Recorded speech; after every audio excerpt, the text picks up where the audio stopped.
Idag är över hälften av befolkningen barn och ungdomar.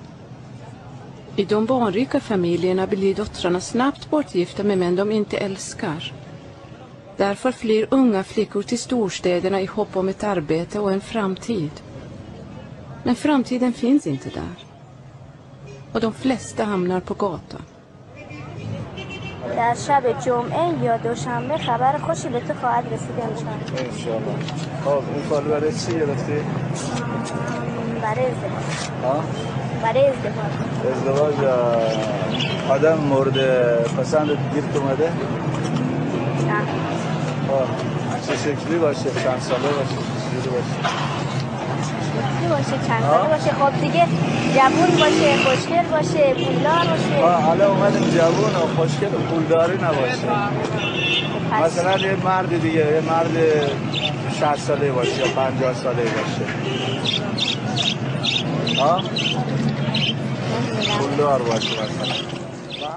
En dag när jag filmar Habib tar han kontakt med en ung flicka. Han har tidigare berättat för mig att han har haft en sire, en extra hustru som en man kan gifta sig med mot betalning. Det är helt tillåtet enligt shiislam. Ett siräktenskap kan vara från 10 minuter till 99 år. Nu förstår jag att Habib är på väg till en mulla för att ingå sire med den 17-åriga flickan Leila.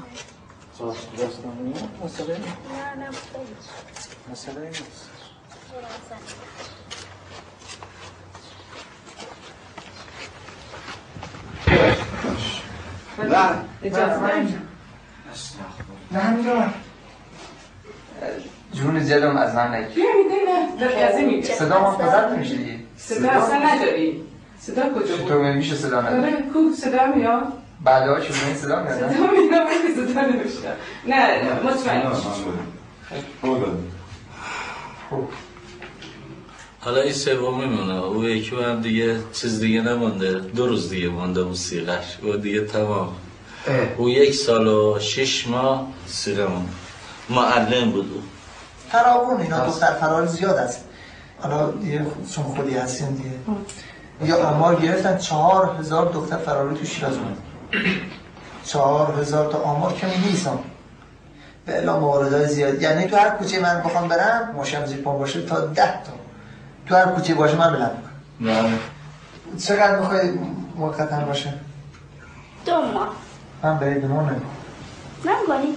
من 6 ماه کمتر نمیکنم. خب 6 خوب آقا؟ بله. 6 ماه راضی؟ بله. یا میخوایم کمتر باشه؟ بله خوب. نه نظر خودت چی؟ خوبه دیگه. هر طوری خودت میگی تصمیم میگی. تو 6 ماه چی میخوای تعیین میکنی؟ نمیخوای طلا میخوای پول میخوای 200 تومان. هم دیگه مشکل دیگه نداری.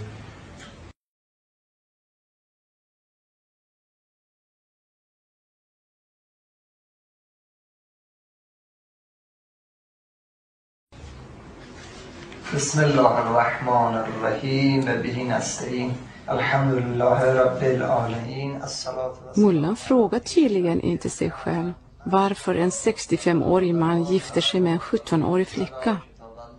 Han är mest bekymrad över om hon har ärliga avsikter och inte försöker lura Habib. När den islamska regimen kom till makten sänkte de giftasålder till 9 år. Det gäller även för Sigre.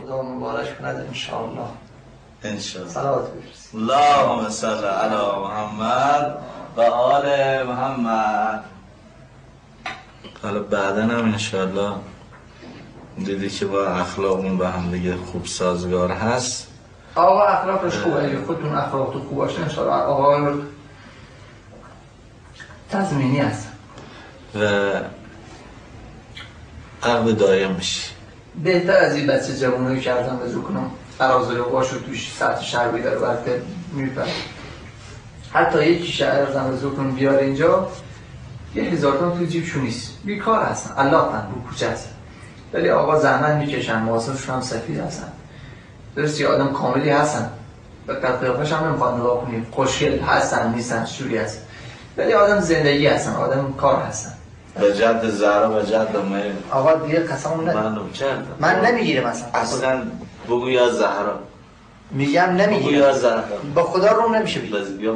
من برای غریبه آقا شما غریبه چی نیست میگم اون. باش بگو یا زهرا. جون زدم من. نه عیب نداره. حالا ان شاء الله جبران میکنم.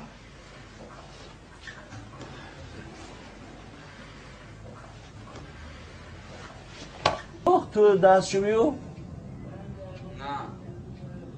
پس روشن نشده خب آرچه لامپ مال این راه رو روشنه روشنه؟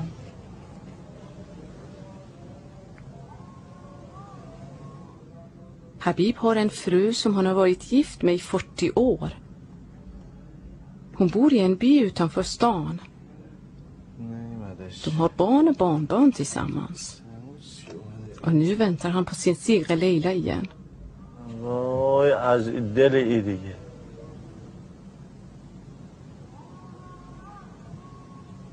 نه من میرم زنگ میزنم بهش تلفن میزنم